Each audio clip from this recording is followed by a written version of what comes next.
नमस्कार मैत्रिणींनो, मनीषा किचनमध्ये तुमचे सगळ्यांचे खूप खूप स्वागत।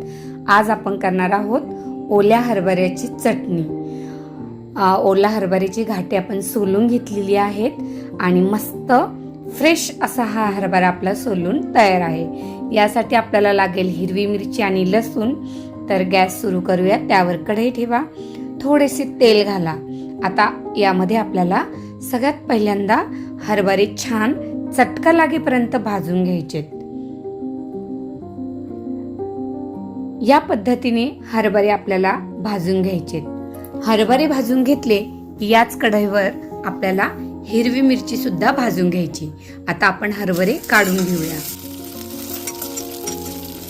त्यानंतर चवीपुरत्या हिरव्या मिरच्या भाजून घेतल्या आणि हलक्या स्वरूपात त्यावर लसूण सुद्धा परतून घेतला।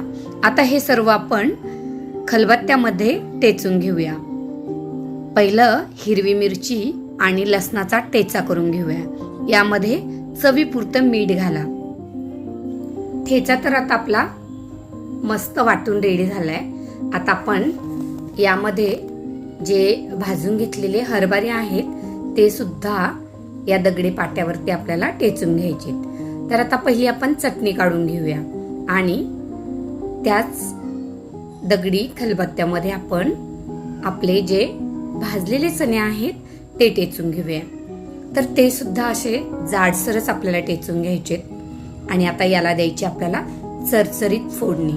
फोडणीसाठी आपल्याला लागणार आहे कोथिंबीर, कढीपत्ता, त्यानंतर एक चिरलेला कांदा आणि जिरं। याच कढईमध्ये मी थोडंसं तेल घेतलं, जिरीची फोडणी केली, कांदा चांगला लाल परतून घेतला, थोडासा कढीपत्ता घातला आणि जो आपण वाटण केलेला हिरवी मिरची आणि लसणाचा ठेचा होता तो परतून घेतला आणि त्यावर घातले आपण वाटलेले हिरव्यागार चण्यांचा हा जाडसर भरडा। आता तो छान मिक्स करून घ्यायचा आहे। मीठ तर आपण आधीच टाकलं होतं, तुम्हाला जर वाटलंच तर थोडंसं तुम्ही अजून ऍड करा।